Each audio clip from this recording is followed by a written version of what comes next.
राधे राधे भक्तों, आपका दिन शुभ और मंगलमय हो। आप सदा मुस्कुराते रहें।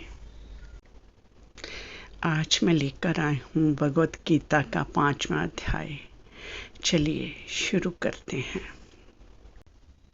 मैंने चौथे अध्याय ज्ञान कर्म संन्यास योग में बताया है कि भगवान श्री कृष्ण अलग अलग युगों में अलग अलग रूपों में अवतार लेते हैं और पापियों का नाश और भक्तों का उद्धार करते हैं। चलिए अब शुरू करते हैं 5वां अध्याय। 5वें अध्याय का क्या नाम है जान लेते हैं। 5वें अध्याय का नाम है कर्म संन्यास योग। भगवत गीता के 5वें अध्याय कर्म संन्यास योग में भगवान श्री कृष्ण अर्जुन के प्रश्न का उत्तर देते हैं कि क्या संन्यास बेहतर है या कर्म योग। कृष्ण बताते हैं कि दोनों मार्ग एक ही लक्ष्य की ओर ले जाते हैं और फल की आसक्ति का त्याग करके कर्म करने वाला व्यक्ति सच्चा सन्यासी और कर्मयोगी होता है जो मोक्ष प्राप्त करता है। वह कर्मों के परिणाम को स्वयं नहीं लेते और बताते हैं कि ज्ञानी पुरुष सभी जीवों के कल्याण के लिए कर्म करते हुए स्वयं को ब्रह्मा में लीन पाते हैं। तब अर्जुन ने पूछा, कर्म को त्यागना बेहतर है या कर्म करना। कृष्ण समझाते हैं कि कर्म योग ही श्रेष्ठ है क्योंकि इसमें कर्म करते हुए ही त्याग किया जाता है जो संन्यास से आसान है। जो व्यक्ति कर्म के फल की इच्छा को त्याग कर कर्म करता है वही सच्चा सन्यासी है और कर्मयोगी भी वही है। भगवान श्री कृष्ण बताते हैं कि कर्मयोगी शरीर, मन, बुद्धि और इंद्रियों से आसक्त को त्याग कर आत्म शुद्धि के लिए कर्म करता है। वह भय, क्रोध और इच्छा से रहित होकर परम सत्य को प्राप्त करता है। इस 5वें अध्याय में बताते हैं वास्तविक त्याग कर्मों को छोड़ने में नहीं बल्कि कर्मों के फल की आसक्ति को छोड़ने में है। कर्म करते हुए भी चित्त को परमात्मा में लीन रखने वाला व्यक्ति कर्मयोगी और सन्यासी दोनों है और वह मोक्ष को प्राप्त करता है। इस 5वें अध्याय कर्म संन्यास योग नामक में फिर वही युक्तियाँ और दृढ़ रूप में कही गई हैं। इसमें कर्म के साथ जो मन का संबंध है उसके संस्कार पर या उसे विशुद्ध करने पर विशेष ध्यान दिलाया गया है। ये भी कहा गया है कि ऊंचे धरातल पर पहुंचकर सांख्य और योग में कोई भेद नहीं रह जाता। किसी एक मार्ग पर ठीक प्रकार से चलें तो समान फल प्राप्त होता है।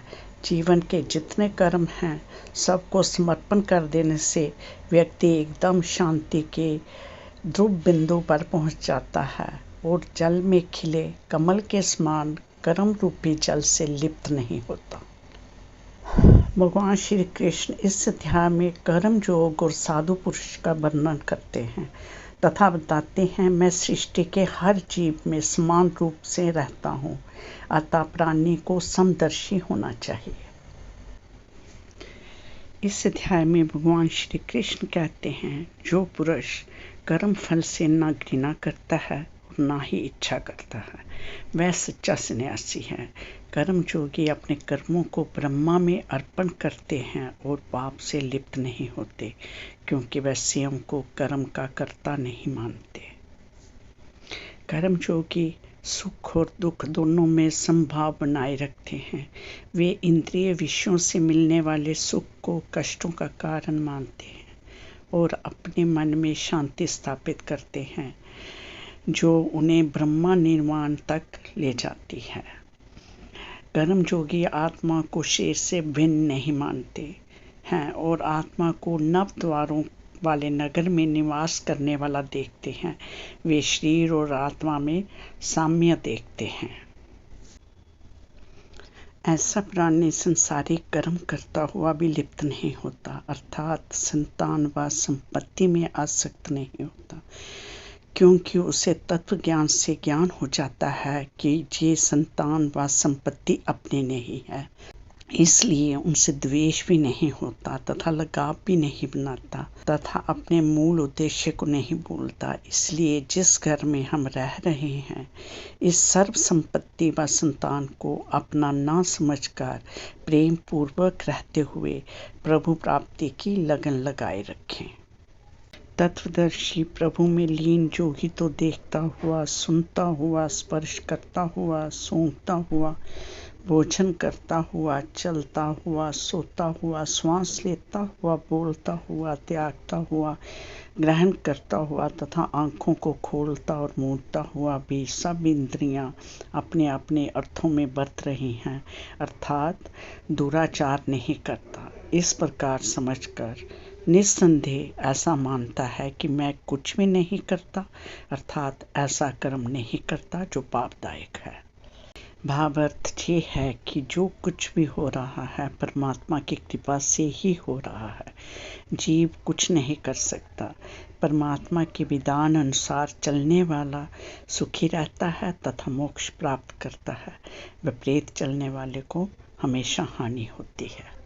अंत में प्रभु कहते हैं, जो पुरुष सब कर्मों को पूर्ण परमात्मा में अर्पण करके और आसक्ति को त्याग कर शास्त्र विधि अनुसार कर्म करता है, वह साधक वह प्रभु को प्राप्त करता है और मुक्ति की ओर अग्रसर होता है। पूर्ण परमात्मा की भक्ति से साधक सर्व बंधनों से मुक्त हो जाता है, जो पाप कर्म के कारण बंधन बनता है।